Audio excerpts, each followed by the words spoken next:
Bueno, muy buenos días para todos. Bienvenidos a este espacio. Vamos a dar 2 minuticos para que se nos terminen de conectar y en un momento arrancamos, ¿vale?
Bueno, muy buenos días para todos. En aras de que empecemos este espacio muy puntuales y entendiendo que ya son las 9:05, quiero entonces darle las gracias a todos por participar de este espacio. Hoy tenemos un espacio muy importante para la Corporación Penal Solidario, es conferencia con gremio invitado. Ustedes saben que dentro de estos espacios gratuitos que realiza la Corporación Penal Solidario Colombia, para que conversemos de sostenibilidad en los diferentes espacios del empresariado, pues claramente la sostenibilidad ambiental en la industria alimentaria pues tiene su espacio y por eso el día de hoy nos acompañan Camilo Montes Pineda, quien es director ejecutivo de la Cámara de la Industria de Alimentos de la ANDI, y como caso de éxito nos acompaña Mónica Montes Castaño, quien es gerente de sostenibilidad de Tetra Pak Andina. Entonces el día de hoy pues les damos la bienvenida a Camilo y a Mónica. Quiero entonces rápidamente proyectarles un videíto de nuestro patrocinador de estos espacios para que arranquemos entonces con Camilo en este espacio de una vez, ¿vale?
Listo, y en ese orden de ideas entonces quiero darle paso a Camilo para que entonces arranquemos con este espacio. Como les mencionaba, él es director ejecutivo de la Cámara de la Industria de Alimentos de la ANDI y es quien va a iniciar con este espacio. Camilo, bienvenido, ¿cómo estás? Muy bien, Juliet, muchas gracias por la invitación. Claro que sí, bienvenido. Arranquemos entonces con ese espacio. Vale, muchas gracias. Primero, pues quiero agradecerle a Fenalco Solidario la invitación a este espacio. Para nosotros desde la Cámara de la Industria de Alimentos, em, es un honor estar aquí compartiendo con ustedes algunas reflexiones sobre lo que implica esta formidable relación entre los alimentos, la producción de alimentos y, por supuesto, el ambiente. Y además estar acompañado por una afiliada nuestra, además experta en estos temas de sostenibilidad, y es un gusto también compartir con Mónica pues estas reflexiones. Entonces, Mónica, espero que también te vaya muy bien en tu presentación. Lo primero es que vamos a intentar acotar esta conversación porque pues cuando uno habla de ambiente y alimentos, pues la cancha es demasiado grande. Hay un montón de aristas que abordan esa relación y por supuesto el rol que las empresas que están en la producción de alimentos y en particular en la industria de alimentos, pues también puede ser muy amplio. Y qué bueno complementar esta presentación luego con el caso de éxito de Tetra Pak, que como verán, además Mónica, que he compartido con ella varios espacios, tanto académicos como aquí en la cámara, seguro pues que ese caso de éxito los va a inspirar mucho sobre las cosas que se pueden hacer. Entonces, adelante, Valentina. Quiero arrancar con una breve reflexión para que nivelemos un poco la cancha. Y es que ya la evidencia científica, porque esto tuvo mucho debate político, pero ya la evidencia científica nos muestra hace algunos años que la Tierra está llegando a los límites planetarios. Los recursos naturales, que sin duda muchos de ellos, y durante milenios que llevamos aquí en este planeta, los seres humanos, pues siempre el planeta era capaz de regenerarse y de crear y de regenerar esos recursos naturales con los cuales siempre nos habíamos desarrollado como humanidad. Pero sin duda, sobre todo desde el año 70 que empiezan las principales mediciones de estos asuntos, vemos que sin duda esos recursos naturales están siendo sobreutilizados y estamos llegando ya a esos límites planetarios en los cuales el planeta no es capaz de regenerarse a la velocidad que consumimos los recursos naturales. Por otro lado, y en temas muy concretos como este paper famoso de límites planetarios desde el año, pues yo creo que ya hace casi una década vienen publicando sobre este tema, pero el último pues público que hicieron del año 2023 habla que hay 6 límites concretos en los cuales ya pasamos esos límites, y ser capaz de volver a ellos no solo es complejo, sino en ocasiones casi imposible. Entonces nos toca aprender a mitigar los efectos de cruzar esos límites planetarios. Y también una realidad es que si bien nos propusimos metas y como humanidad alineamos las visiones políticas de gran parte de nuestros países por allá en el Tratado de París, la verdad es que aún estamos muy lejos de alcanzar esos objetivos que nos propusimos y en particular en descarbonización. Pero esto tiene que ser un llamado a la acción, un llamado a todos los seres humanos, porque sin duda cruzar estos límites planetarios ponen en riesgo la vida tal cual la conocemos. Sin duda, como seres humanos, vamos a ser capaces de adaptarnos. Prueba de ello, inclusive varias de las cosas que ya las empresas están haciendo para poder seguir continuando la producción de alimentos y el abastecimiento de alimentos a los seres humanos, pero eh, si no somos mucho más, ¿cómo lo puedo llamar? Prácticos en la ejecución de esas metas, en llevar a la cancha, a la acción, las decisiones que las empresas, los ciudadanos, los gobiernos, la sociedad civil y demás tenemos que tomar en torno a este asunto. La vida como hoy la conocemos va a cambiar. Adelante, Valentina. Perdón. Dale, vale. En ese sentido, solo para hablar de alguno de esos límites planetarios y esos retos, pues si hablamos de los gases de efecto invernadero, en particular el CO2, pues también los números han mostrado que desde el año 90 al 2013 esas emisiones habían aumentado en más de un 60%. O sea que estamos hablando que en casi 2 décadas, un poco más de 2 décadas, que creo que todos los que estamos conectados en esta reunión o nacimos en esas 2 décadas y media o nuestros padres nacieron en ella. No, yo creo que todos los que estamos aquí nacimos en esas 2 décadas y media o antecitos, pero hemos estado vivos pues en esa y nos ha tocado ver ese incremento. Pues la realidad es que, de acuerdo al Banco Mundial, ese incremento es de más del 60%. Y si bien la pandemia, y ustedes pueden ver allí en el gráfico a mano derecha arriba, como un pequeño cambio allí que hubo del incremento, pues la realidad es que debido, pues entre otras, a que como humanidad, debido a la pandemia, nos tuvimos que apagar y guardarnos durante mucho tiempo, pues la realidad es que en el que nos guardaron en el 19, en el 2021 ya estábamos de nuevo recuperando los niveles de emisiones de CO2 que había antes de la pandemia. Y esto de todas maneras, insisto, nos tiene que invitar, adelante Valentina, nos tiene que invitar a reflexionar sobre las acciones concretas que tenemos que seguir. Em, Eso tampoco es pararnos pues en un escenario catastrófico, ¿no? Yo creo que la ciencia, la tecnología, el trabajo como humanidad, el trabajo, por supuesto, de las empresas, de los consumidores, de las sociedades civiles y de la sociedad civil y de los gobiernos, nos tiene que invitar efectivamente a la acción. Por eso quiero contarles un poco dónde estamos ubicados hoy. Adelante, Valentina. Em, lo primero es que, yendo a la data, cuando hablamos de solo esa meta que nos sirve para ayudar a ponernos como contexto a la conversación de esta conferencia, solo en términos de emisiones de gases invernaderos, que por supuesto las únicas fuentes de las emisiones de gases invernaderos no es solamente la actividad humana.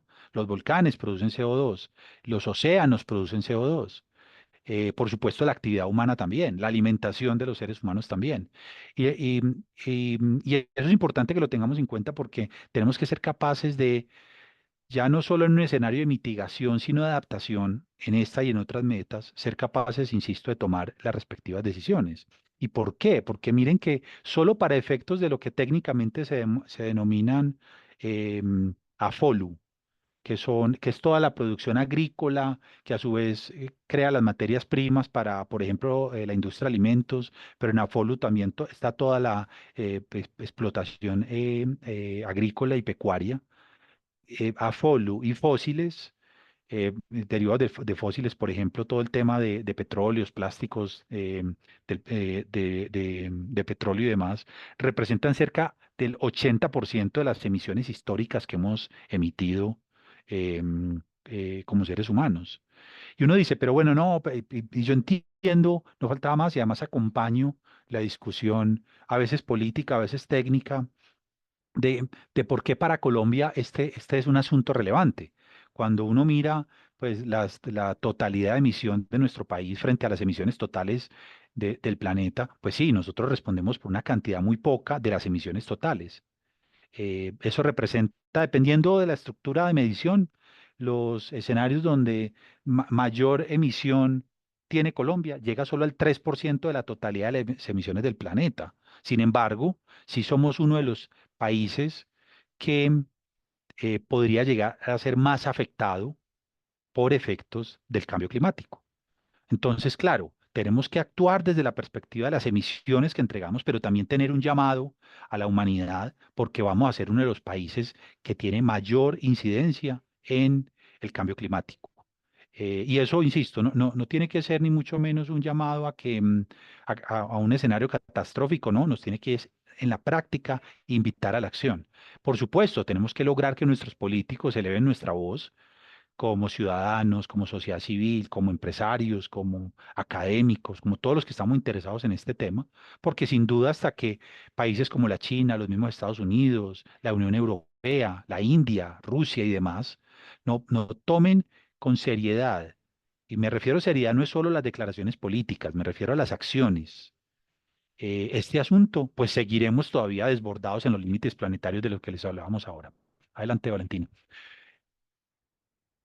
Por eso, miren esto, de acuerdo al análisis de riesgos climáticos que fue publicado el año pasado, si la memoria no me falla, este dato es del Ministerio, pues participó el Ministerio de Ambiente, el IDEAM y otros especialistas en este asunto, ojo que al 2040 el 25% del territorio nacional de Colombia estará en riesgo alto, muy alto de sufrir impactos por el cambio climático. Y uno a veces dice es que eso 2040 es por allá muy lejos, pero hagamos una relación. Si estamos en el 2024, ¿cierto? Al 2040 es en 16 años.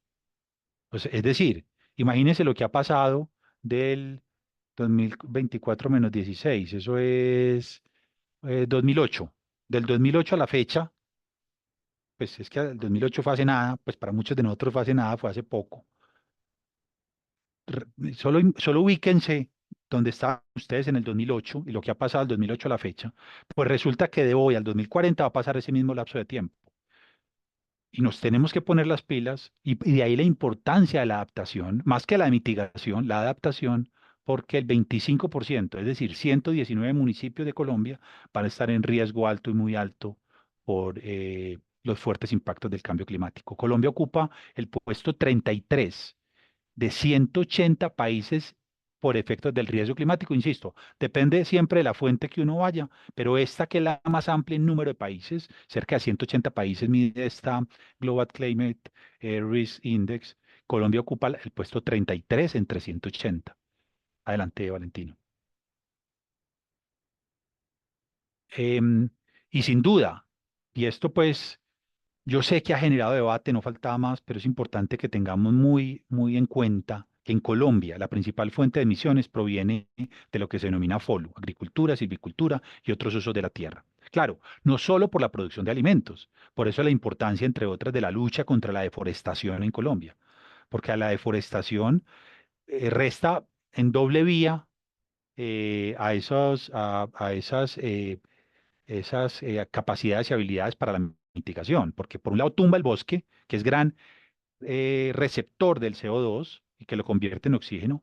Entonces, al tumbar el bosque estamos perdiendo esa capacidad de los ecosistemas de regenerarse, pero también muchas veces esa deforestación viene atada de actividades que también emiten CO2 o que son intensas en esos modelos productivos en la emisión de CO2. Entonces, muy importante que, insisto, sin ánimo de sonar catastróficos, sí tengamos muy claro que para el caso de Colombia, eh, también de otras geografías, no faltaba más, pero en Colombia tenemos que estar muy atentos a toda esa cadena de agricultura, silvicultura y otros usos de la tierra y, por supuesto, en industrias como los alimentos, que utilizan principalmente las materias primas que vienen del sector agrícola y pecuario, tenemos que ser muy conscientes de las decisiones que sobre este tema tenemos que tomar. Yo los invito, inclusive, les puedo compartir a través de Fenalco Solidario, perdón, un documento que publicamos en el 2021 que sigue siendo muy vigente donde nosotros, desde la ANDI, creemos en particular, en ese momento lo publicamos con la Presidencia de la República, que Colombia tiene una ventaja a su vez competitiva y comparativa, sí, enfocados en la producción baja en carbono, diversificamos nuestro portafolio y en particular en la industria de alimentos. De eso que, creo que también vamos a hablar un poquito más adelante. Adelante, Valentina. Hablemos un poco de los desafíos que desde la industria de alimentos estamos viendo. Adelante. Em, Lo primero es que es muy importante tener en cuenta que la industria de alimentos es fundamental. Y yo sé que es, ¿cómo lo puedo llamar? Redundante, pero es importante recordarlo, que la industria de alimentos es fundamental para que una población que es creciente, cada vez vamos a ser más en este planeta Tierra, se estima que vamos a llegar en el 2050, creo que es a 9.000 millones de habitantes en el planeta Tierra. Alguna gente habla de 1.000 millones de habitantes para 2070. Ese es el salto en número de seres humanos más grande en número que la humanidad ha tenido en toda su historia. Y de ahí la importancia de entender a la industria de alimentos y toda la cadena de valor como un gran responsable de lograr que efectivamente podamos alimentar a nuestra especie. Y yo creo que propósitos tan espectaculares como ese. Todos los que trabajamos en la industria de alimentos y en su cadena de valor nos levantamos todos los días a ver cómo alimentamos a nuestra especie, pues tenemos que ser también muy conscientes que la forma como nos hemos alimentado, los modelos que son intensos en recursos naturales, que generan residuos, que a su vez son fuente de emisión de gases de efecto invernadero, por ejemplo, tiene que tener un cambio significativo, porque el impacto ambiental, que la forma como históricamente hemos producido los alimentos, eh, entre otras, contribuye a superar esos límites planetarios de los que estábamos hablando. Pero insisto, aquí lo clave, y yo creo que cumpliría el objetivo de este evento al que me invitaron, si ustedes se van con un mensaje y es sin un ánimo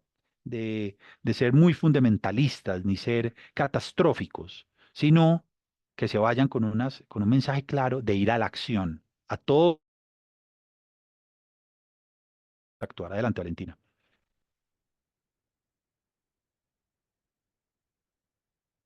Em, lo- ¿Por qué soy tan categórico al decir que la alimentación tiene una relación con el cambio climático? Pues lo primero, un par de datos.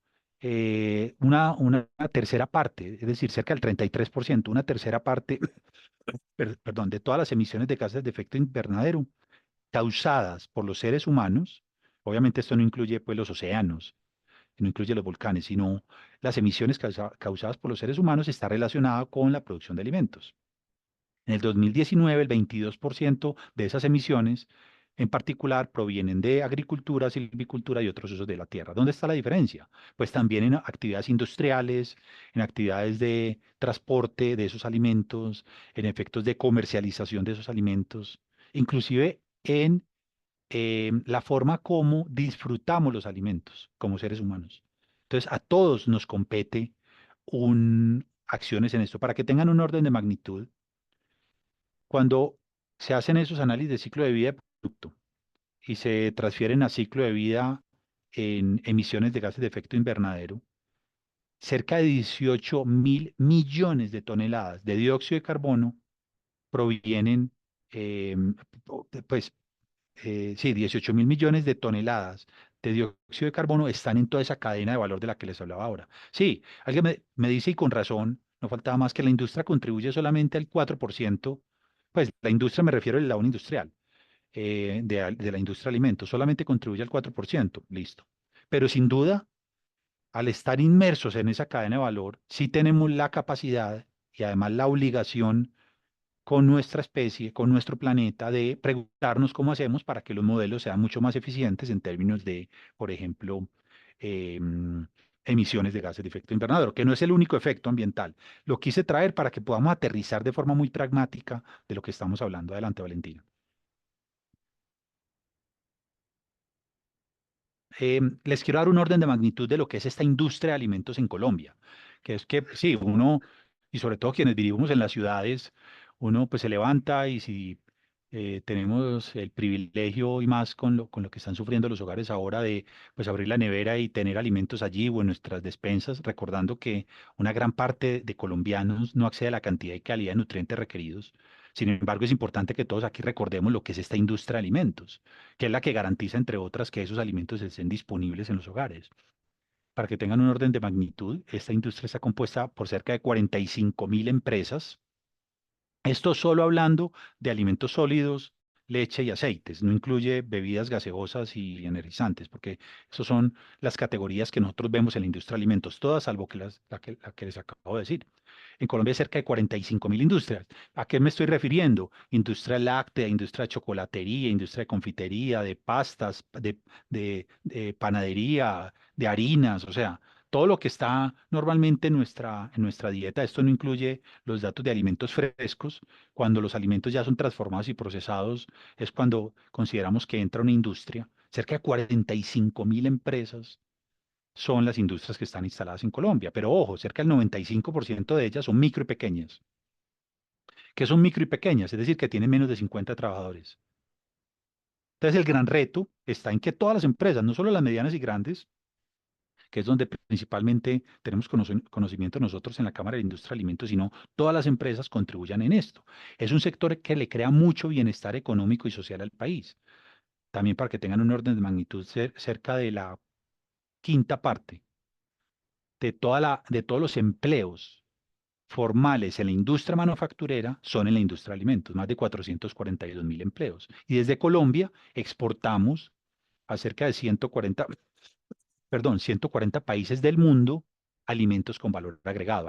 Colombia tiene una gran oportunidad de responder a ese gran desafío de la seguridad alimentaria que tiene el planeta, para que les contaba ahora que vamos a llegar a 9.000 millones de habitantes en el 2050 en el planeta Tierra, y de acuerdo a la FAO, eso representa una presión casi del 70% sobre los alimentos que hoy tenemos. Es decir, va a haber un crecimiento en la demanda cercana al 70%. Y alguien dirá, pero no, a mí no me dan los números si hoy, si para el 2050 vamos a hacer 9.000 millones y hoy somos cerca de 7.500, 7.800, dependiendo de quién lo mida, pues el incremento no es del 70%, estoy de acuerdo, en número de personas, pero como ya arrastramos también un reto de inseguridad alimentaria, donde para que tengan un orden de magnitud en Colombia, como les decía ahora, cerca de 16 millones de personas no acceden a la cantidad y calidad de nutrientes, pues al 2050 la FAO estima que la presión para todos los seres humanos que vamos a hacer, más los retos de inseguridad alimentaria, la presión sobre alimentos va a ser cercana al 70%. Y ahí, insisto, la industria de alimentos,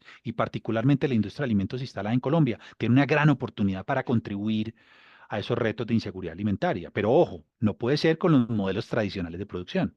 Y ahí vuelvo al asunto de la importancia de entender este desafío ambiental como inclusive un sello diferenciador de los alimentos que Colombia produce, no solo para alimentar a Colombia, sino también al mundo. Adelante, Valentina. Em, bueno, ya aquí tenía el dato en el que yo me estaba adelantando. Ojo pues, pasaremos del 2020 al 2050 a cerca de 10.000 millones de habitantes, de acuerdo al Banco Mundial. Vuelvo y le digo, todo depende siempre de la fuente que uno utilice. Pero este del Banco Mundial del lado izquierdo habla que entre el 2020 y el 2050 pasaremos de cerca de 8.000 millones a cerca de 10.000 millones en el 2050. Y a mano derecha, el dato que les estaba dando de la FAO. Adelante.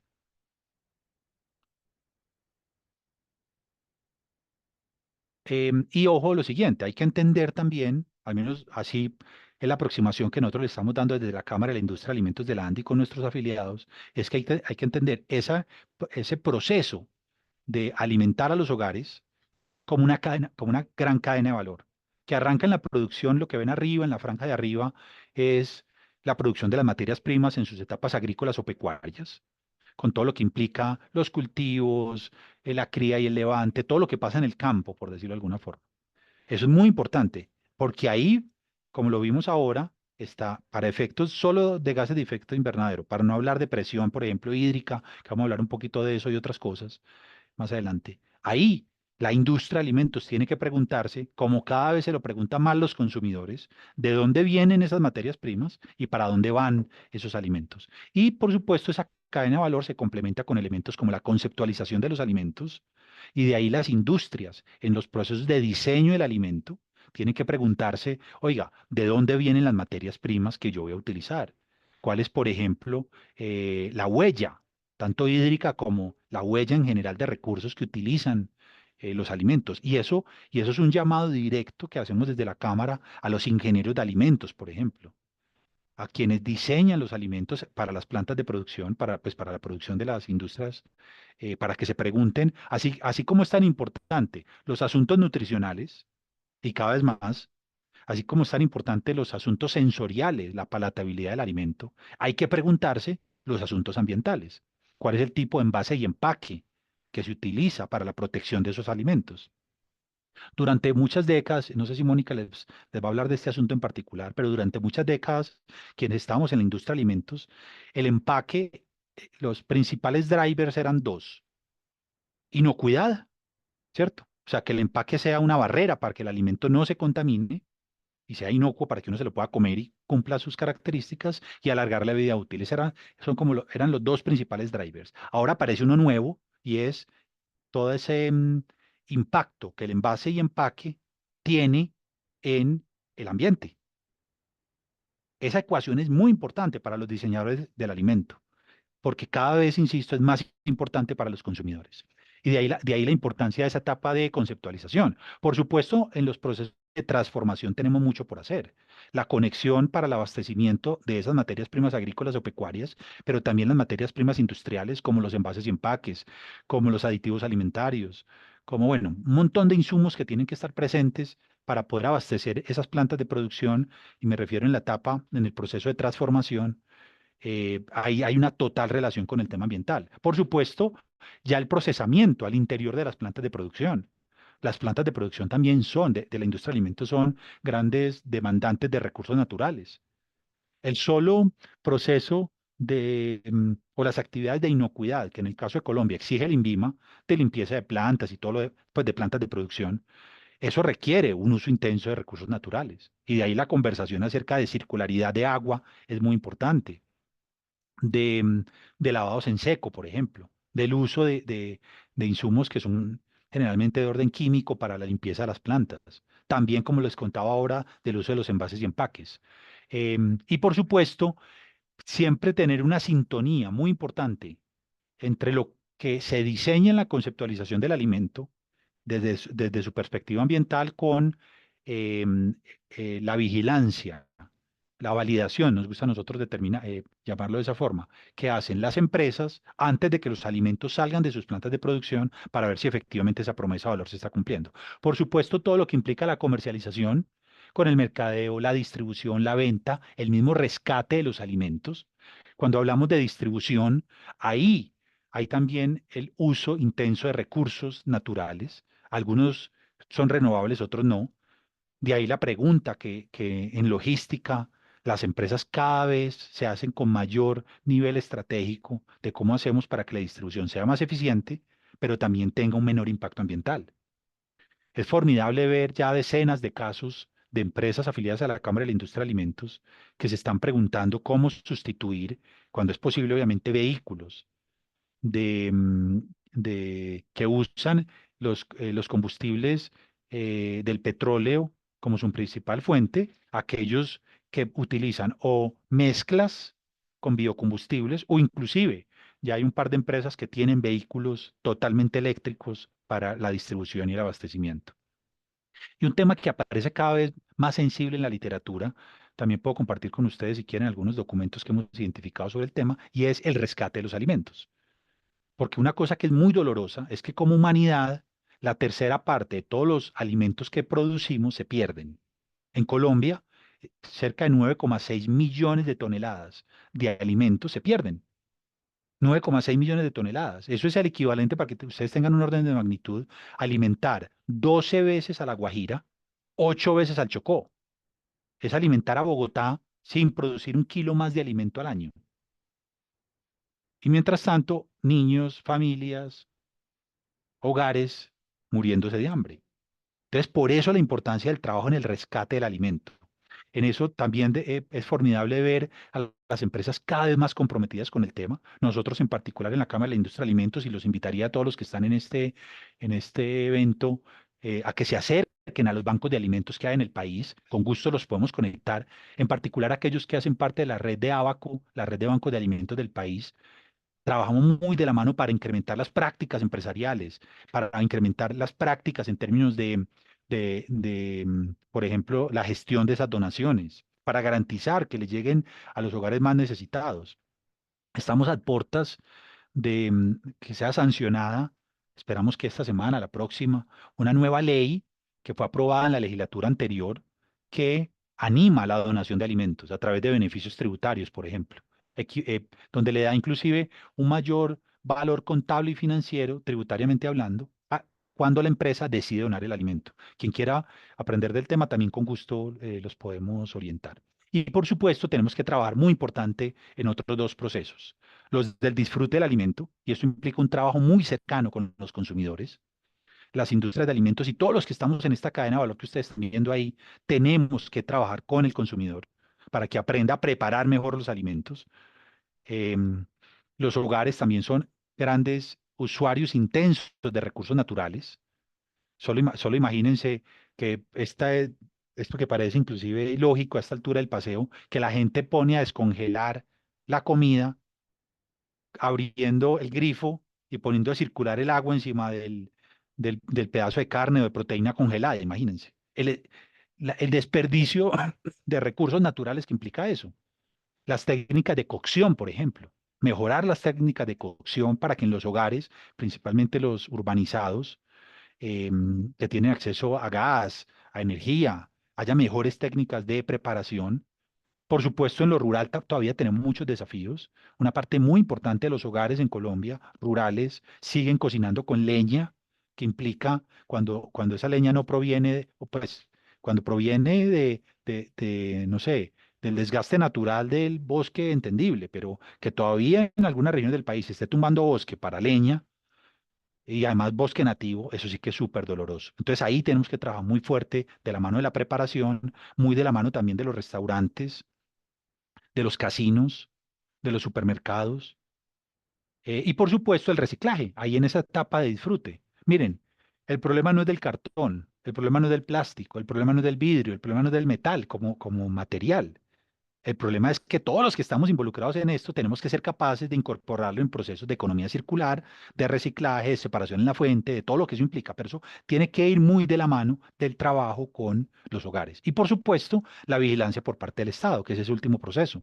Tenemos que trabajar todos muy de la mano para que Colombia cuente con las mejores normas relacionadas con la gestión ambiental en toda esta cadena de valor, sin que se nos vaya al exceso que ya haga inviable la operación, el abastecimiento, la transformación, toda esa cadena de valor, pero tampoco creyendo que quedándonos quietos va a ser suficiente.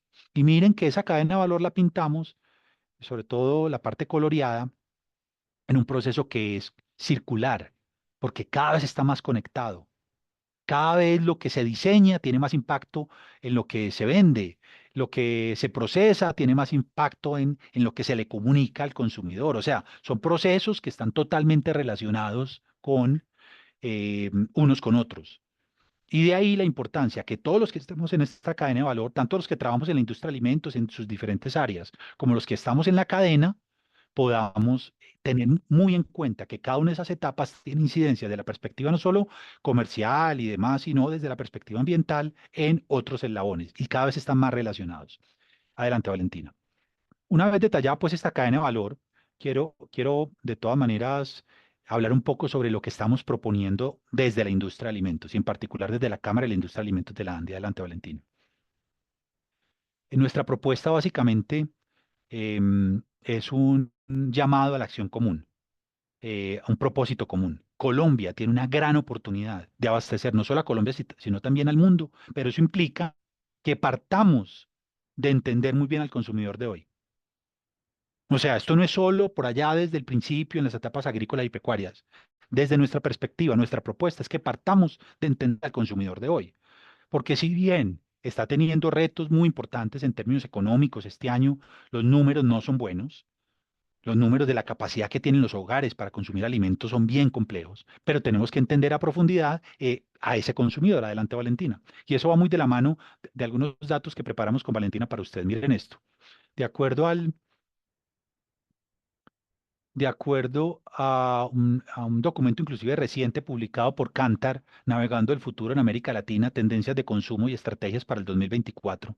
Ellos nos recuerdan algo que inclusive lo vimos en algunos de los informes que tanto Kantar como otras organizaciones han publicado en los últimos años. Pero miren qué interesante estos datos recientemente publicados.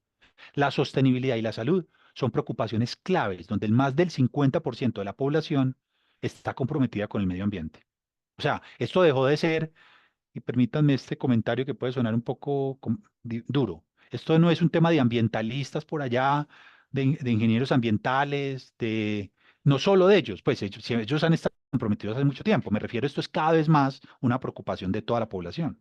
El 66% de los consumidores están buscando ingredientes naturales. Claro, cuando uno le da doble clic o triple clic al concepto de natural hay que comprenderlo, pero al menos lo declaran, que el 66% están buscando ingredientes naturales. Eso no quiere decir ni mucho menos que vamos a satanizar los ingredientes de síntesis químico, por ejemplo. No, no, no, no, no. Pero es entender que ahí hay una oportunidad en el mercado, una oportunidad donde el consumidor está transformando esas tendencias del mercado con nuevos valores y nuevas tendencias, como por ejemplo, adelante Valentina,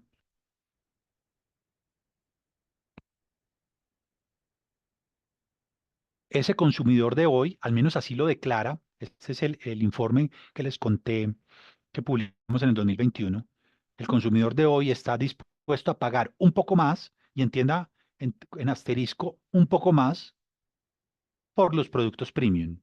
Pero ese concepto de premium no es solamente ese concepto de nicho o a veces elitista, que durante muchos años había primado en el mundo del mercadeo, ¿no? Ese nuevo concepto de producto premium no es necesariamente exclusividad, sino que está relacionado con nuevas características diferenciadoras que, entre otras, le traen a quienes están comprometidos con estos temas un diferenciador para competir y ganar.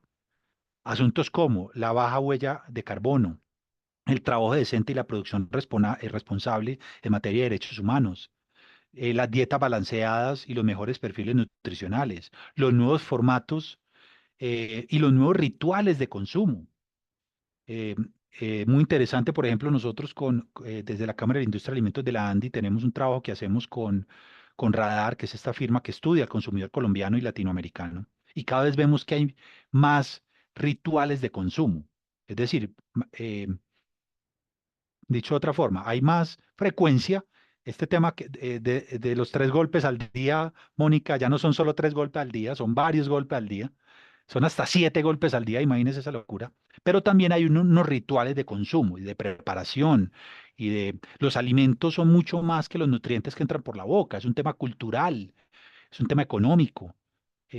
Hay actividades nuestras como seres humanos que no somos capaces de concebir sin los alimentos. Pero eso va muy de la mano de entender entonces a ese consumidor de hoy en términos de esa, ese concepto premium de lo que hoy está buscando. Y esto no solo aplica para alimentos, esto aplica para todos los productos y servicios. Adelante, Valentina. Por eso entender a ese consumidor de hoy es fundamental. Tenemos que invertir capacidades, recursos, adelante Valentina, tenemos recursos para poder comprender a ese consumidor, porque ahí es donde Colombia, si entendemos consumidor local, pero también, perdón, pero también global, vamos a capaces de aprovechar la oportunidad que no hemos aprovechado de volvernos un país relevante en agroindustria para el mundo. Nosotros en septiembre del año pasado, en nuestro cuarto Congreso de Agroindustria de la ANDI, presentamos esto, también se los puedo compartir a quien le interese. Le pido a Valentina que ponga mi información de contacto en el chat. Presentamos lo que denominamos la estrategia agro más industria de la ANDI, que básicamente busca resolver la pregunta y es qué tenemos que hacer para efectivamente volvernos un país relevante en agroindustria para el mundo. Y eso tiene un montón de dimensiones. En el centro de la conversación está en esa oportunidad del mercado de abastecer a Colombia del mundo, partiendo desde una demanda cierta, entendiendo al consumidor, pero también implica trabajar dos, cuatro, seis, 7 dimensiones adicionales. Los encadenamientos nacionales y globales, el marco normativo de la competitividad, la modernización tecnológica, los instrumentos públicos para el desarrollo empresarial, la articulación del talento humano y, ojo a esto, el desarrollo sostenible. Como les decía ahora, para nosotros en la ANDI, la forma como Colombia va a poder competir en el mundo con los productos agroindustriales es soportados en el desarrollo sostenible. Yo veo muy difícil que Colombia le compita pues, a países de la región, por ejemplo, como Brasil o Argentina, con commodities, o competirle a Rusia o a Canadá o a la China con commodities. Pero sí podemos competir si diferenciamos inclusive esos commodities, dejan de ser commodities y los volvemos productos más premium a partir del desarrollo sostenible, donde nos aparece de forma muy importante el uso sostenible de nuestra biodiversidad. Colombia es uno de los países más biodiversos del mundo, con la producción baja en carbono, que ya les he hablado, creo que bastante de eso, en economía circular, en la gestión estratégica del recurso hídrico, en la lucha contra la pérdida y desperdicio de alimentos y en el aprovechamiento sostenible de nuestros servicios ecosistémicos. Quien quiera también me escribe, ahí Valentina les va a transmitir la información de contacto y les puedo mandar inclusive los links al Congreso de Agroindustria que hicimos el año pasado. Fue súper interesante, fue allá en Medellín, por cierto. Y este año lo vamos a repetir y ahora vamos a hablar de reactivación sostenible en noviembre de este año, pero quien quiera, con gusto luego profundizamos. ¿Cómo? Ah, bueno, me quedan 5 minutos adelante, entonces me toca acelerar un poquito más. Em, Ojo, Colombia tiene una gran oportunidad para aprovechar esa oportunidad. Como les decía, no hemos aprovechado inclusive ese clamor de la humanidad para que Colombia produzca más alimentos. Y digo que no lo hemos aprovechado porque, pues, para que tengan un orden de magnitud, de acuerdo a los datos de la UPRA de este año, cerca de 43 millones de hectáreas existen en Colombia para la producción de alimentos. y solamente utilizamos de forma recurrente, también dependiendo de la fuente, entre 7 y 8 millones de hectáreas. Eso es ilógico. Que el planeta esté buscando alimentos, acuerden el dato que le daba la FAO ahora, y solamente utilicemos de forma recurrente, póngale pues 9 millones de hectáreas. Ahí tenemos una oportunidad monumental para efectivamente volvernos relevantes. Adelante, Valen, creo que voy a tener que acelerar un poquito. Clave este asunto del uso eficiente del recurso hídrico. Desde la Cámara de la Industria de Alimentos de la ANDI, de la mano del Centro Nacional del Agua y la Biodiversidad de la ANDI, llevamos ya 6 meses muy enfocados en este asunto del uso del recurso hídrico. Muy importante, los sistemas de gestión del riesgo inteligente de el recurso hídrico. En la ANDI montamos este Centro Nacional del Agua y la Biodiversidad fácilmente hace yo creo que unos 8 años más o menos.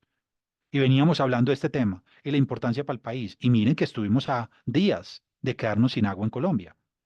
Y ahora nos fuimos para el otro extremo. Pasamos de niño a niña, del fenómeno de la niña, del niño al fenómeno de la niña. Y de ahí temas tan importantes como las plantas de tratamiento de aguas residuales, el tema de reciclaje y reutilización del agua, los sistemas de captura y aprovechamiento del agua, del agua de lluvia. Adelante, Valentina.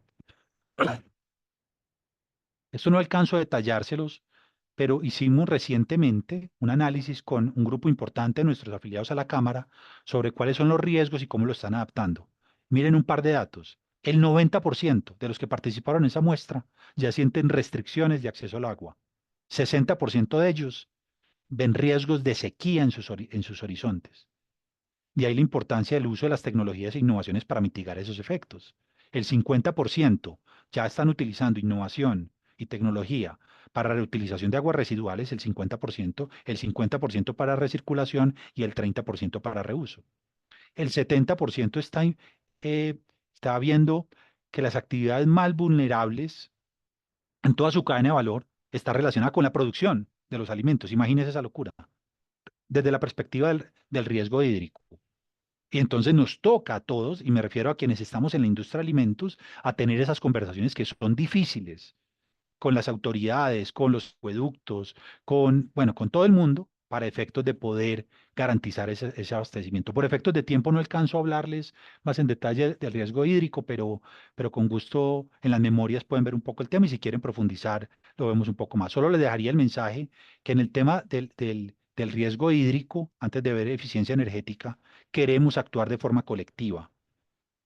Para nuestros afiliados de la Cámara y en general de la ANDI, estamos trabajando con el Centro Nacional del Agua. Esperamos diseñar una serie de nuevos servicios para el acompañamiento a nuestros afiliados en esto, pero también poder poner la conversación sobre la gestión del riesgo hídrico y la necesidad de hacer una gestión estratégica de él desde la ANDI. Quien quiera más hablar del tema, con gusto lo ponemos. Aquí están diciendo que aquí hubo del contacto. Ah, bueno, que no, que ya no lo puede mover, entonces ahorita los ponemos. Ojo el tema de la eficiencia energética. Claro, como ella está proyectando, no puede escribir en el chat porque se caería, pero se los ponemos ahora. El tema de eficiencia energética también tendríamos mucho para hablar del tema. El 17, casi el 18% del consumo de energía de toda la industria manufacturera, me refiero, está orientado a la producción de alimentos y bebidas. Claro, pues somos la quinta parte de la producción manufacturera, no faltaba más. Pero eso implica que toda la industria en la cadena de valor que les hablaba ahora, tenemos que aprovechar la capacidad instalada, especialmente en generación de energía eléctrica. Es muy, muy inspirador ver que ya una gran parte, todavía no la mayoría, pero una gran parte de las industrias de alimentos que están en la Cámara, en sus plantas de producción, tienen modelos de generación de energía, de autogeneración, de cogeneración, e inclusive algunas ya le están entregando energía eléctrica al sistema. Es un tema bien interesante, bien, bien interesante. Y desde el 2021 ya vemos que existe esa voluntad política de todos los actores involucrados en avanzar hacia esa reconversión de la matriz. Pues, no, es que es muy chistoso porque la matriz energética colombiana de por sí es limpia, no faltaba más. Nuestro principal fuente de energía eléctrica es el agua, pero ver todas estas nuevas estrategias de métodos alternativos también de generación de energía como fotovoltaico, como los molinos de viento. Inclusive hay un tema que desde toda la cadena de valor que hablamos ahora hay que discutir lo que es el tema también de biomasa. biomasa para generación de energía, siempre y cuando no implique pues, la destrucción de un alimento, me refiero. Ahí hay una gran oportunidad también como país para diferenciar, insisto, nuestro portafolio. Adelante, Valentino. Em, ya les he hablado mucho de este tema de producción de baja en carbono, entonces avancémoslo. Eh, También les hablé un poco sobre lucha contra la pérdida y desperdicio de alimentos, donde les decía que gran parte de los alimentos en Colombia se pierden, la tercera parte, también se aparece ese dato internacional que les daba ahora, pero ahí tenemos que trabajar muy de la mano todos en la cadena, no solo para que no se pierdan por efectos de su uso en nutrición, sino por el impacto ambiental que ese tipo de cosas tiene. Adelante, Valentino. Y finalizo con un par de mensajes relacionados con esto. Yo soy un entusiasta de la innovación y la tecnología. Yo creo que como humanidad ahí tenemos una gran oportunidad para resolver parte de estos retos de los que hemos estado hablando aquí. De ahí la importancia de la adopción de tecnologías AgTech y FinTech, de promover la mecanización agrícola, que nos permite ser mucho más eficientes, de hacer investigación aplicada en nuevas variedades de semillas que se adapten a nuestros ecosistemas y además que permitan, con la investigación aplicada, lograr esos cierres de brechas. También al que le interese, podríamos hablar un poco más sobre una serie de iniciativas que desde la Cámara de la Industria de Alimentos, con la Gerencia de Innovación y Emprendimiento de la ANDI, con la Cámara de Emprendimiento de Aceleración, con un ecosistema donde están varias universidades, entre ellas la Universidad de los Andes, la Cámara de Comercio de Bogotá y demás, estamos implementando acciones concretas para conectar startups de estas tecnologías con industrias establecidas. ¿Algo más o cerramos ahí? Bueno, finalizo con este mensaje. Colombia puede ser una gran potencia mundial en la producción de alimentos con alto valor agregado, pero nos tenemos que diferenciar. Ha llegado el momento de aprovechar esas oportunidades para superar inclusive esos retos monumentales ambientales que estamos teniendo como planeta, como sociedad, como país, como empresa y como individuos. Cuente con nosotros, espero que esto haya sido de utilidad para ustedes y muchas gracias por la invitación de nuevo. Bueno, les dejo mientras tanto esta invitación. Tenemos un podcast donde hablamos sobre estos temas de la industria de alimentos. Próximamente saldrá una emisión relacionada a los temas ambientales, pero si quieren pueden ir a Spotify, a este QR y conocer nuestro podcast donde estamos hablando de varios de los temas que compartí durante esta charla. Bueno, a todos muchas gracias, Juliet y Mónica. Súper, Camilo, muchísimas gracias. Entonces, a las personas les voy a comentar, al final del espacio vamos a dar un momento pues como para las preguntas, ¿cierto? Yo sé que Camilo nos va a acompañar hasta el final del espacio. También ya por el chat del grupo les dejamos los contactos de Camilo y de Valentina. Y por eso quiero darle paso entonces ahora a nuestro caso de éxito, Mónica Montes Castaño, gerente de sostenibilidad de Tetra Pak, para que entonces nos cuente cómo todo esto que nos acaba de contar Camilo, que es tan fundamental, pues cómo al final del día se termina materializando en las organizaciones. Entonces, Mónica, adelante, bienvenida, ¿cómo estás?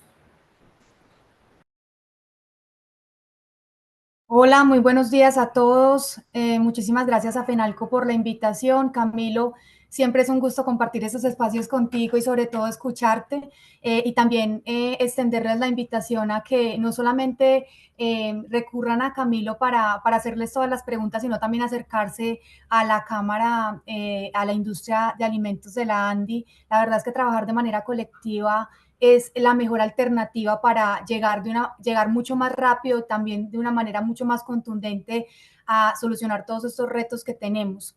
Yo les voy a contar un poquitito de Tetra Pak, qué es lo que estamos haciendo, también para que ustedes encuentren en un ejemplo de lo que se puede hacer en sus industrias, pero también de lo que no se puede hacer y de una manera muy auténtica, contarles que hemos intentado muchísimas cosas, seguimos intentando, tenemos muchísimas preguntas, pero también decirles que muchas de esas preguntas las podemos contestar juntos. Entonces también se da esta la oportunidad para que nos acerquemos a la Cámara de la Industria de Alimentos y trabajemos juntos por ese propósito común, no solamente de entender el consumidor, sino entregarle bienestar a través del alimento que le estamos proporcionando, pero también de esas necesidades que estamos satisfaciendo a través de esa propuesta de sostenibilidad. Entonces, contarles un poquitito de nuestro propósito. Nosotros como compañía tenemos este propósito que está en el centro de todo lo que hacemos y de nuestras decisiones. Mi Creemos Moni, que... Moni, Adelante. perdón, no estamos viendo tu pantalla. No sé si nos estás Ok. compartiendo ahí. Me, sí, ahí están viendo mi pantalla. Ahora sí lo estamos viendo, dale que sí. Súper, perfecto. Entonces, el propósito que tenemos como compañía, les decía, que hace parte de todas las decisiones, está en el centro de lo que hacemos todos los días, 24/7. Nosotros creemos desde la industria de alimentos y bebidas y un proveedor de soluciones de envasado, procesos y servicios que somos para ellos, que el tener alimentos nutritivos y seguros no es un privilegio, sino que tiene que ser un derecho. Y por eso es que estamos trabajando constantemente para garantizar que esos alimentos estén seguros y que lleguen a cualquier lugar sin importar dónde esté la persona que los necesita. Es por eso que nuestro propósito es hacer que los alimentos estén seguros y disponibles en cualquier lugar del mundo, y lo hacemos a través de nuestra promesa, que es proteger lo bueno. Para nosotros lo bueno son los alimentos, las personas y el planeta. Para contarles un poquitito más de Tetra Pak, nosotros somos una compañía global, estamos presentes en más de 160 países con más de 25,000 colaboradores, una compañía que el año pasado pusimos más de 179,000 millones de soluciones de envasado en el mundo, precisamente para garantizar que esos alimentos estén seguros y lleguen a las manos de quienes los necesitan. Eso nos ha llevado también a desarrollar toda una estrategia de sostenibilidad, precisamente para hacer que esta industria de alimentos sea mucho más resiliente, sostenible y eficiente. Y en esa estrategia de sostenibilidad trabajamos con más de 200 plantas aliadas, industria transformadora que usa nuestro envase postconsumo de Tetra Pak, ese que fue dedicado principalmente para proteger el alimento, para que posteriormente pueda ser incorporado en otros procesos como materia prima para sus productos. Pero en ese entendimiento también de la industria de alimentos y bebidas y las necesidades, pues también hay que partir de esa realidad. Yo voy a ir un poco rápido porque Camilo creo que fue muy, muy contundente con los mensajes en cuanto a la necesidad que tenemos como industria de alimentos y bebidas, pero acá hay un mapa que desarrolló la FAO en donde muestra los países y como un mapa de calor de cómo están los indicadores de hambre. Colombia se estima que entre el 5 al 9%, y según los datos que nos daba Camilo, mucho más cerca del 9% de la población sufre de hambre. Y ustedes pueden ver que también hay continentes en el mundo en donde este indicador es todavía mayor. Por otro lado, en más del 90% de los materiales que se extraen se disponen, es decir, no tienen un segundo uso. Solo el 8,6% está siendo reincorporado en procesos a nivel global. 1 de cada 9 personas sufre de hambre. 1/3 de los alimentos que se extraen se desperdician, sobre todo en procesos de distribución y venta. Es decir, que si nosotros lográramos cambiar ese indicador, esos indicadores de hambre también podrían ser disminuidos si no se desperdiciara tantos alimentos como se desperdician en este momento. Y por otro lado, más de 821 millones de personas sufren de desnutrición crónica en el mundo. También la relevancia ahí de escoger una buena solución de envasado, precisamente para garantizar, incrementar esa vida útil, aumentar la inocuidad, como lo mencionaba Camilo hace un momento, y lograr que esos indicadores de desnutrición crónica también sean disminuidos y mitigados. Entonces, ahí parte ¿cuál es la premisa que tenemos que interpretar cuando estamos hablando de sostenibilidad ambiental en la industria alimentaria? Para mí, la principal premisa es que hay que equilibrar la producción y el consumo con la preservación del ambiente, el bienestar social, lo decía Camilo hace un momento, entender al consumidor, y el consumidor también recibe bienestar en la medida en que consume un producto del cual es él consciente que no está generando un impacto negativo al ambiente. Y también el crecimiento económico, es decir, las compañías buscan generar un valor social, ambiental y económico para sus accionistas y la comunidad. Entonces, hay muchísimas organizaciones que han pensado en torno a cómo lograr ese equilibrio entre la producción y el consumo, y sobre todo ese equilibrio que necesitan las generaciones futuras. La FAO entregó un informe en donde mencionaba 20 hitos que tienen que ser buscados para transformar la alimentación y la agricultura para alcanzar los ODS. Ahorita lo hablábamos, para alcanzar los ODS hay que acelerar de manera contundente las acciones que estamos haciendo como sociedad. El qué es prácticamente claro, y el cómo y el cuándo es lo que tenemos que definir juntos, y ojalá estos ejemplos puedan servir para ello. Lo primero es que nosotros partimos de un análisis de doble materialidad, entender cuáles son esos aspectos relevantes para nuestras partes interesadas, para nuestros clientes, para la comunidad, para los gobiernos, para los consumidores, y cuáles son esos aspectos que son relevantes para nuestro negocio. Y ahí se definen asuntos de materialidad que son básicamente hacia dónde yo debo enfocar mi estrategia para hacer que mi negocio genere un valor positivo para la sociedad en lo ambiental y también genere valor para los accionistas. Y en ese sentido nosotros definimos que teníamos que hacer que los sistemas alimentarios fueran resilientes, teníamos que acelerar la circularidad de la industria de alimentos y bebidas a través de la solución de envasado que estábamos ofreciendo, teníamos que ayudar a descarbonizar a través de mitigar el impacto climático que estamos haciendo, preservar la naturaleza y, por supuesto, garantizar la sostenibilidad social. Y en ese sentido, proponer unas metas a corto, mediano y largo plazo para descarbonizar nuestra cadena de valor. Y es por eso que ustedes ahorita escuchan que muchísimas compañías, capaz muchísimas de las que estamos acá sentadas ahora, tenemos metas al 2030 de tener una operación neutra en carbono, al 2050 en toda la cadena de valor y contribuir con ese calentamiento para limitarlo a 1.5 grados centígrados. ¿Por qué? Y lo explicó Camilo muy bien hace un momento, porque se entiende que si estamos por encima de ese calentamiento, pues los límites planetarios van a empezar a ser superados y, como lo mencionábamos, van a hacer que la vida en el planeta sea muy difícil o en algunos casos incluso imposible. Entonces, limitar ese calentamiento global, y cuando decimos es que se van a superar esos 1.5 grados centígrados, vamos a llegar a 2, pues todas las compañías estamos pensando de qué manera hacemos que nuestras operaciones contribuyan a que no lleguemos a 2, sino a 1.6 grados centígrados, a 1.7 grados centígrados. Tetra Pak no es ajeno a esa meta, tiene toda una hoja de ruta para lograr esa descarbonización al 2050 y poder lograr que al 2050 nuestras operaciones incluso generen un carbono positivo, es decir, que estemos absorbiendo muchísimo más carbono del que están generando toda nuestra cadena de valor.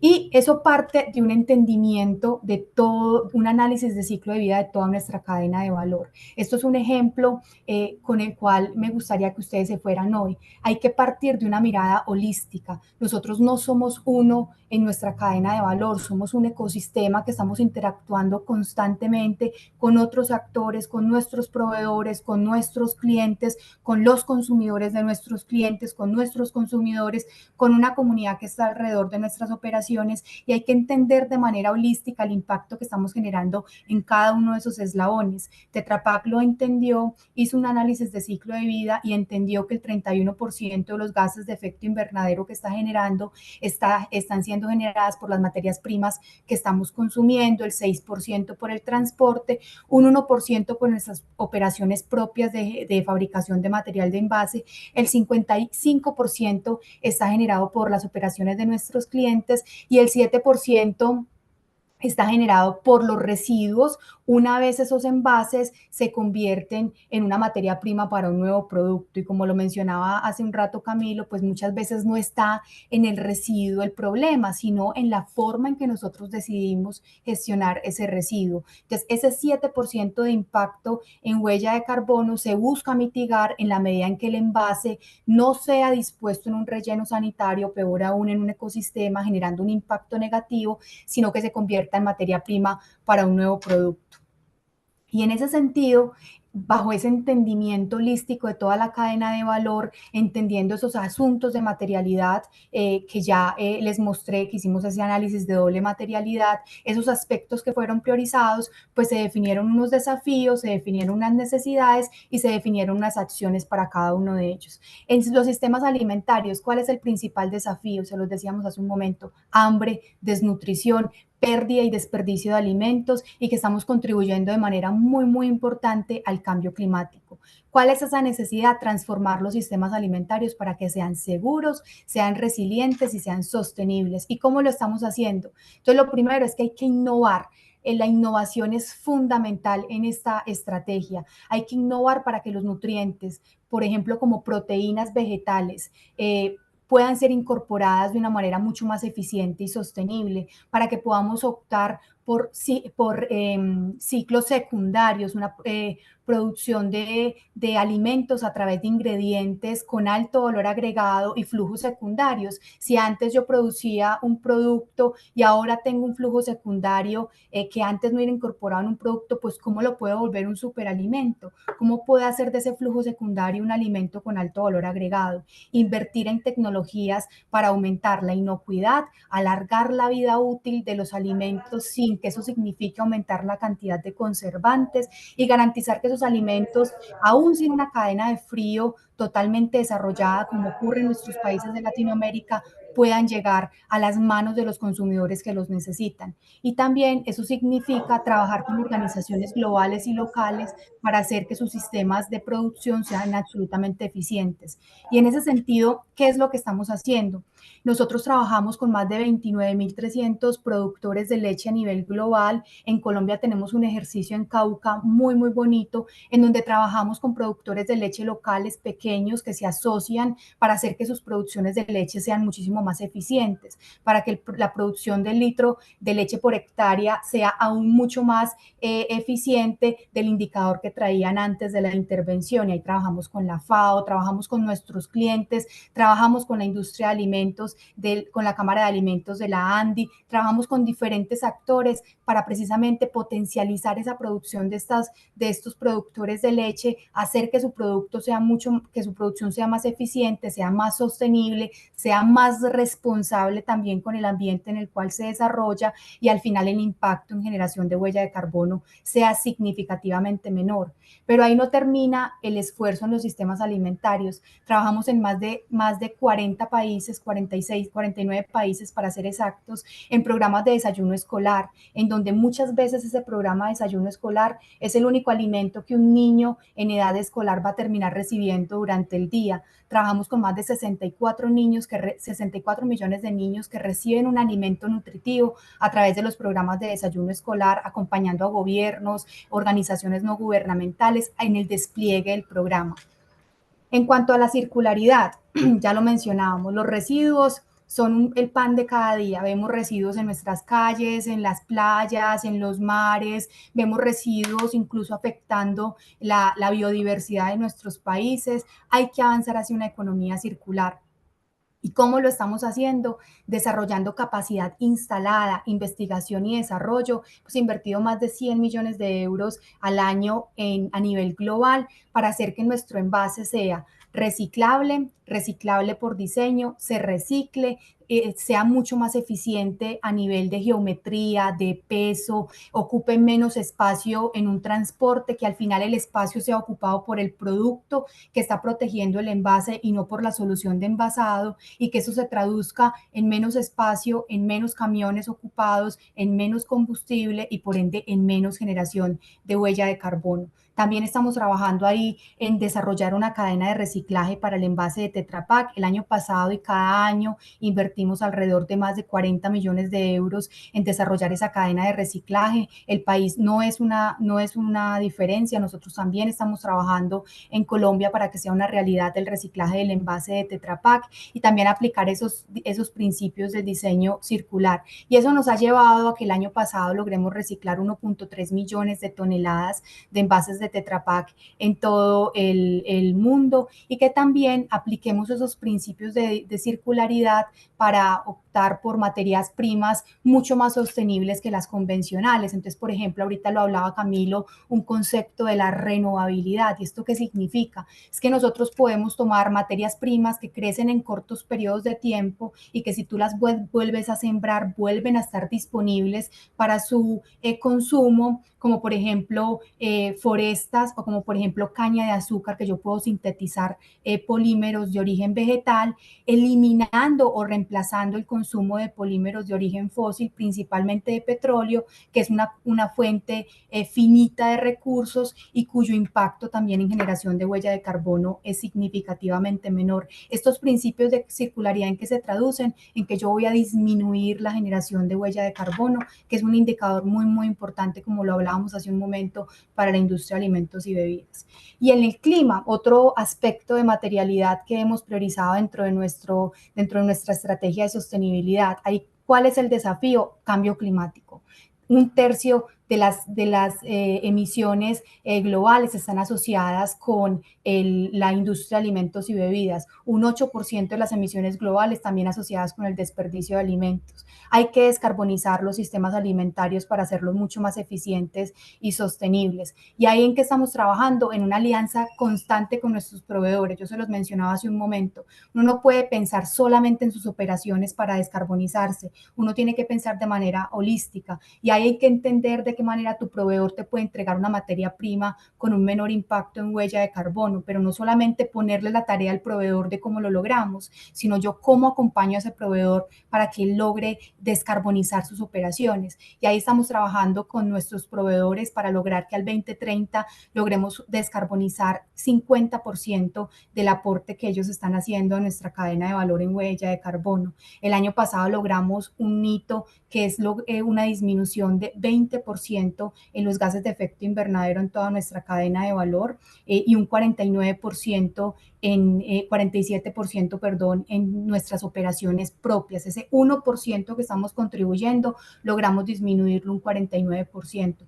¿Y eso cómo lo logramos? Ya hemos logrado incorporar 89% de energía renovable en nuestras operaciones de fabricación de material de envase. Son más o menos 10.4 billones de tapas de origen vegetal que hemos incorporado en nuestro material de envase, el que nuestros clientes utilizan para poner su producto en el mercado y que lleguen a las manos de los consumidores. Y este plástico de origen vegetal, al ser sintetizado a partir de caña de azúcar que es certificada que viene de un origen responsable y que no generó ningún impacto negativo en su sintetización, pues se traduce en una disminución considerable de huella de carbono que ayuda también a esos objetivos de cambio climático. Pero también está el trabajo constante que hacemos con nuestros proveedores para lograr que el material de envase sea 100% certificado con certificación FSC y otras fuentes controladas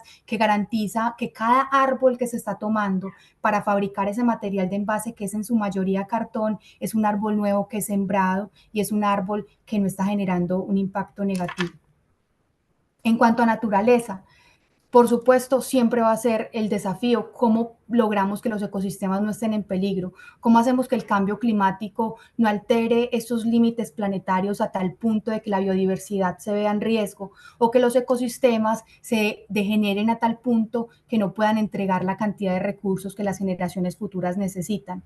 Y ahí estamos trabajando con diferentes estrategias. Tenemos un proyecto a nivel global de restaurar 7.000 hectáreas de bosques degradados a través de planes de manejo de forestas, en donde también se haga una recuperación de suelo. No es solamente sembrar un árbol, sino también recuperar el suelo, que se pueda regenerar ese ecosistema a tal punto que entregue incluso más recursos a los que entregaba incluso antes de la explotación a la que fue sujeto ese ecosistema. Este proyecto tiene sus mayores resultados en Brasil. Estamos con un proyecto de restauración con araucarias en la costa atlántica brasileña y buscamos también poderlo implementar en otras regiones del mundo. Y otra ventaja de ese proyecto es que los árboles absorben CO2 en la medida en que van creciendo. Y en cuanto a sostenibilidad social, pues hay una crisis, lo veíamos hace un momento, hay un desperdicio de alimentos en unas regiones, hay un mapa de calor, de hambre y desnutrición crónica en otras partes del mundo. Entonces, ¿cómo podemos atender esa desigualdad? ¿Cómo podemos hacer que el desperdicio de alimento en una geografía se traduzca en la entrega de alimentos, esos alimentos nutritivos que necesitan estas personas para combatir el hambre y la desnutrición? Y ahí también aliados a terceros, trabajando indicadores de igualdad, de cómo el género gana relevancia dentro de las compañías, dentro de nuestros proveedores, dentro de toda nuestra cadena de valor, cómo podemos generar y proteger a las comunidades que están alrededor de nuestras operaciones. Somos una compañía con 25.000 colaboradores, pero también con operaciones en más de 160 países en donde tenemos que buscar que no se genere un impacto negativo a esas comunidades que están cercanas a nuestras operaciones.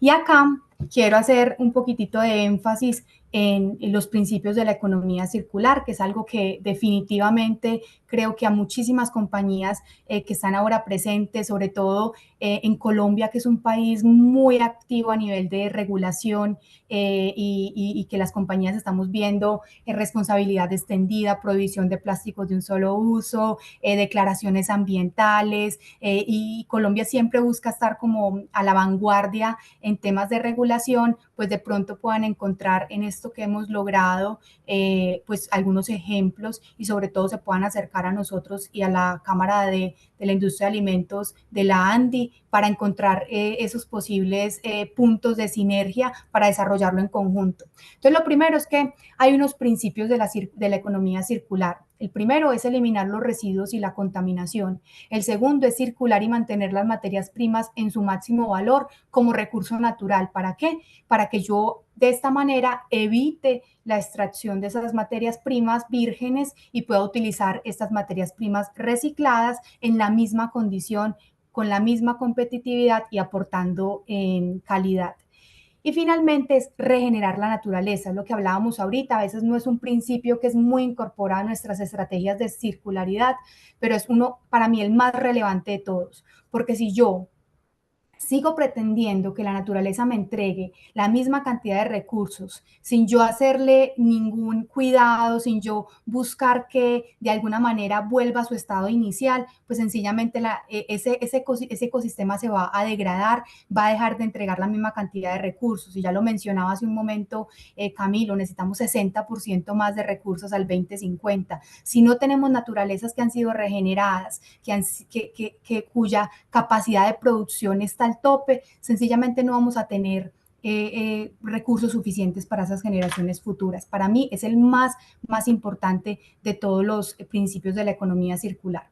Entonces, hablando un poquitito de esa economía circular, lo primero es que, y para aclarar muchísimos mitos, los envases de Tetra Pak que protegen los alimentos y las bebidas en Colombia sí son reciclables y se reciclan. Y reciclarlos es muy fácil. Como consumidores solo tenemos que desarmarlos, escurrirlos y depositarlos en el contenedor de residuos aprovechables y ya llega toda una industria del reciclaje muy sólida y sostenible que lo aprovecha como materia prima.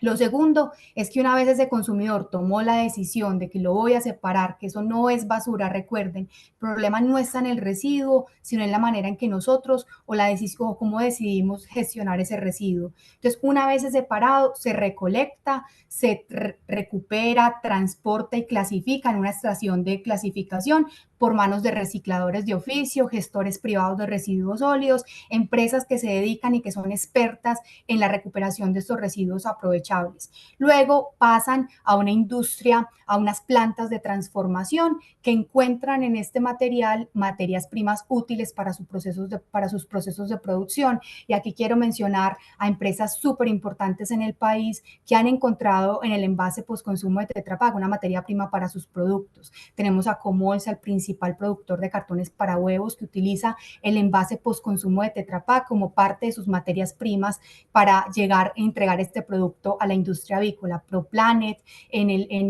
acá en Antioquia, que aprovecha también el envase de Tetra Pak, Unibol en la costa atlántica y otros aliados muy importantes en la cadena de valor, industrias muy relevantes que utilizan el envase postconsumo de Tetra Pak como materia prima para sus productos. Luego, en sus procesos de producción, en sus plantas de transformación, ellos separan por un lado la fibra que utilizan en sus productos. Esta fibra se puede convertir en cartones para huevos, en productos de pulpa moldeada, en bolsas de papel, en cajas de cartón, y el polietileno y el aluminio lo utilizan para hacer mobiliario escolar, canastas, partes de motocicleta, canchas de microfútbol, de voleibol, contenedores para separación de residuos sólidos, un sinfín de aplicaciones. Y acá les voy a mostrar un ejemplo de cómo trabajamos con nuestra cadena de valor para lograr que eso ocurra. Algún día me pregunté qué pasa con las cajitas de Hatsuke Betón y me contaron que si todas las cajitas las echamos a la caneca blanca pueden ser aprovechadas y recicladas.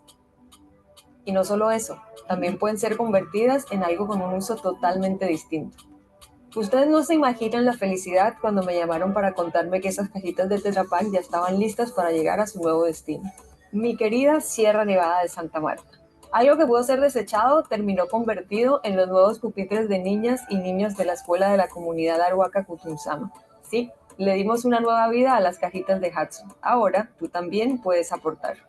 Por eso es importante que pienses 2 veces dónde disponer los envases. Si todas las cajitas Hatsu van a la caneca o a la bolsa blanca, van a poder ser recicladas y transformadas en nuevas oportunidades. Hatsu. Bueno, esto es un proyecto que se llama Mi Pupitre, que lidera uno de nuestros clientes, Postobón, que ha entregado mobiliario escolar a escuelas vulnerables en todo el territorio nacional. Mobiliario escolar que es fabricado con el polialuminio recuperado de los envases de Tetra Pak. Para poder recuperar ese envase de Tetra Pak, parte de un consumidor que decidió separar ese envase y que no era basura, sino que era materia prima para un nuevo producto, de una industria que aprovechó el cartón que tiene el envase de Tetra Pak y que lo separó del polialuminio, y un transformador que convirtió ese polialuminio en un mobiliario escolar que ahora se está volviendo en oportunidades de educación para estos colegios de zonas vulnerables de todo el país. Esto es un ejemplo en la Sierra Nevada de Santa Marta, un lugar muy, muy representativo para todo Colombia, pero que está ocurriendo en todo el territorio nacional. Lo que buscamos nosotros también como compañía es que todo momento de consumo de un consumidor colombiano, de un alimento que está entregándole bienestar, también pueda entregarle una oportunidad de ser reciclado en la medida en que se recupere y se pueda transformar en un nuevo producto. Pero no es el único ejemplo que estamos teniendo en el país. Tenemos los ecobins que los fabrica Extra, hechos con envases recuperados de Tetra Pak. Tenemos las materas que están presentes en diferentes puntos, viveros, Sierra Negra, más importantes del país, el Éxito Home Center, estas materas hechas 100% con polialuminio recuperado. Tenemos los productos de pulpa moldeada que les mencionábamos, hechos con las fibras, cartones para huevos, contenedores para comida. Tenemos también productos impresos a nivel de diseñador, o sea, le podemos entregar tanto valor agregado, una casa hecha con 46,000 envases de Tetra Pak, que surgió una prueba de sismo resistencia en un sismo superior a 9 grados, casi un sismo apocalíptico sin ningún desafío estructural, probando que puede ser una solución de vivienda temporal. Esto es una patente que tiene la Universidad Javeriana en Colombia y que está desplegando en diferentes regiones del país como una solución de vivienda temporal.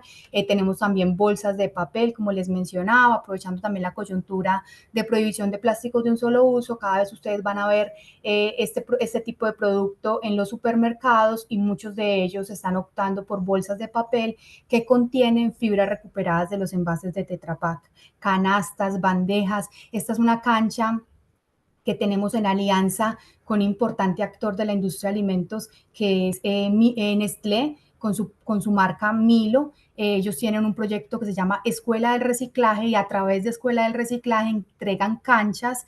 La primera fue de voleibol, ahora ya hemos evolucionado el producto con nuestro aliado Dynacat a canchas de microfútbol y estamos entregando diferentes canchas en todo el territorio nacional.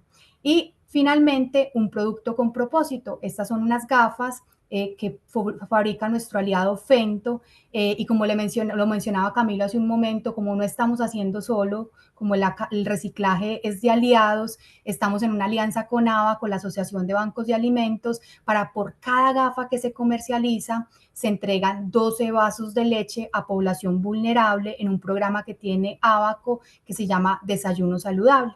Estos mismos 12 vasos de leche se traducen en los 3 envases de Tetra Pak que se van a convertir de nuevo en una gafa. Es un producto con propósito que busca, su principal propósito es entregar un porcentaje de las ventas de este producto para combatir la inseguridad alimentaria en el país.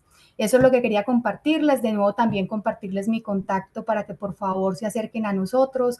Miremos de qué manera podemos trabajar juntos. Hemos acertado, pero también hemos fracasado afortunadamente, porque eso nos ha ayudado muchísimo a aprender de qué manera tenemos que desarrollar la cadena de reciclaje del envase postconsumo de Tetra Pak y de esta manera dinamizar la economía circular en el país y, lo más importante, cumplir ese propósito de liderar la transformación hacia la sostenibilidad, que si lo logramos, seremos una potencia no solamente a nivel de alimentos, sino también de sostenibilidad en el país. Así que una invitación a que lo hagamos juntos. También si están interesados pueden escribirme, podemos ir a trabajar juntos en la Cámara de la Industria de Alimentos, en la ANDI.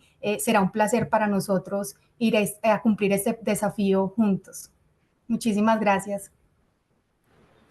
Súper, Mónica, muchísimas gracias pues por todo lo que nos acabas de contar, que es supremamente valioso. Creo que estos espacios lo que nosotros nos permiten es conocer cómo aplicamos todo eso tan importante que nos contó Camilo y cómo pues al final del día se ve en la vida real en las organizaciones, ¿cierto?